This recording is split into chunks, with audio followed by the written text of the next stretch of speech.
Perkenalkan, aku Abdul Malik, bisa dipanggil Malik. Aku dari Fakultas Vokasi, Prodi Manajemen Pemasaran. Perkenalkan, nama aku Ania Vanessa Yamanda. Aku dari kelompok 1 Metadon.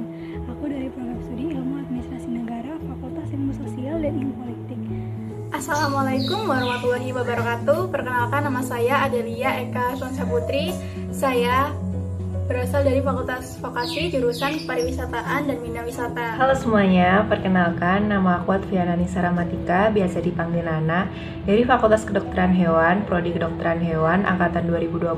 Perkenalkan, nama saya Adinda Citra Pramesana dari Fakultas Ekonomi dan Bisnis, Program Studi Ekonomi Islam. Hai, aku Adinda Fazara dari Fakultas Kedokteran Gigi. Perkenalkan, nama saya Aditya Kusuma Putra dari Fakultas Vokasi, Program Studi D3 Perpajakan. Assalamualaikum warahmatullahi wabarakatuh. Nama saya Abdullah bin Putra dari Prodi Sosiologi 2020, Fakultas Ilmu Sosial dan Ilmu Politik, kelompok 1 Metadon.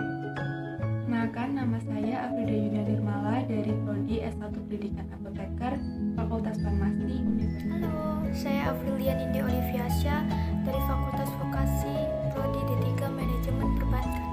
Halo semua, perkenalkan nama saya Agnina Elvia Fauzia dari Fakultas Perikanan dan Kelautan Universitas Airlangga. Halo, saya Zara Syafamila dari Fakultas Kesehatan Masyarakat kelompok 1. Metadon merupakan salah satu jenis obat analgesik opioid, yaitu golongan obat pereda rasa nyeri yang menyebabkan ketergantungan jika digunakan secara berulang. Halo, di sini aku akan menjelaskan tentang apa yang dijelaskan oleh Malik sebelumnya. Metadon itu diberikan ketika jenis obat pereda nyeri atau yang disebut dengan analgesik tidak lagi efektif dalam meredakan nyeri. Dan cara kerja obat ini menyerupai morfin, yaitu mengubah kinerja sistem saraf dan otak dalam merespon rasa sakit dan nyeri yang dialami oleh seorang pasien. Menjelaskan tentang manfaat dari metadon tersebut. Yang pertama, digunakan untuk mencegah pasien dengan gejala putus obat, khususnya terhadap penghentian penggunaan heroin atau obat-obatan nafsa. Yang kedua, diberikan kepada pasien yang sedang menjalani masa rehabilitasi akibat penyalahgunaan nafsa. Manfaat metadon yang ketiga yaitu untuk mengobati rasa sakit dan nyeri akibat cedera atau pasca operasi kanker. Dan yang keempat, untuk mengatasi batuk yang tidak bisa ditangani akibat kanker paru-paru. Di sini saya akan menjelaskan tentang cara kerja dari metadon. Metadon adalah golongan obat opioid yang bekerja berikatan dengan reseptor opiat di sistem saraf pusat.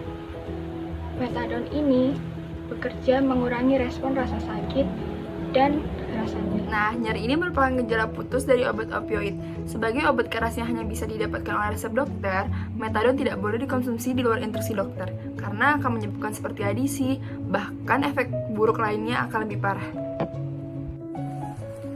Kemudian dosis penggunaan metadon. Yang pertama, dosis untuk pereda rasa nyeri.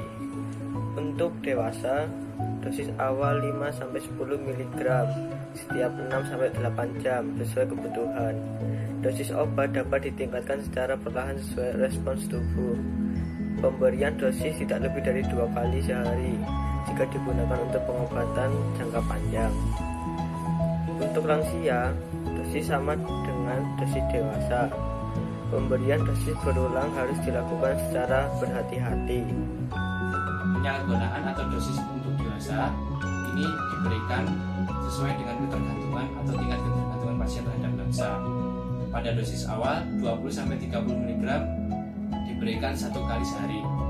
Dapat ditingkatkan 5-10 mg jika ketergantungan tidak dapat diredakan. Dosis pertama maksimal 40 mg pada penggunaan pertama.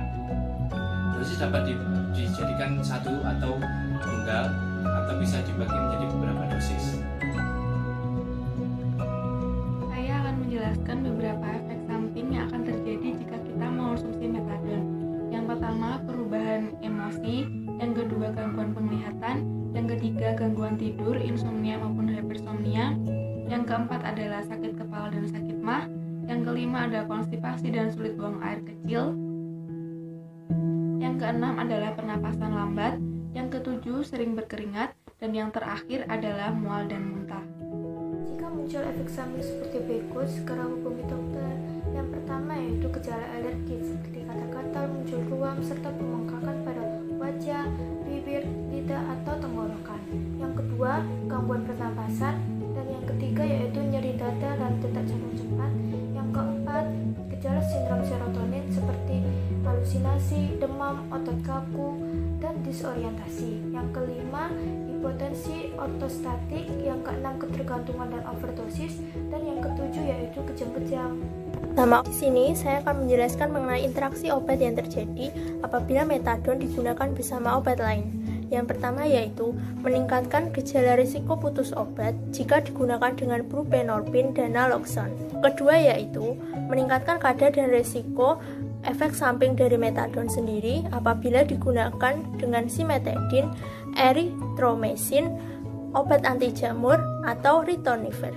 Yang ketiga adalah meningkatkan kadar diazepam, lorazepam, dan alprazolam, serta zinovodin dalam darah.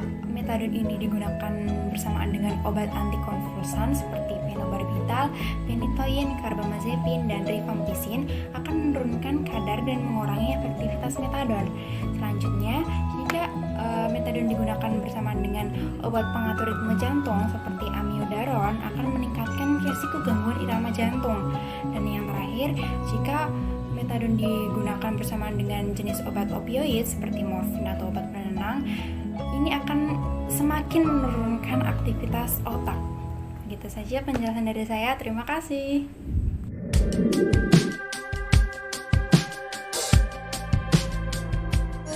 Utama Panca Unair, think before you start, before you shoot, before you share.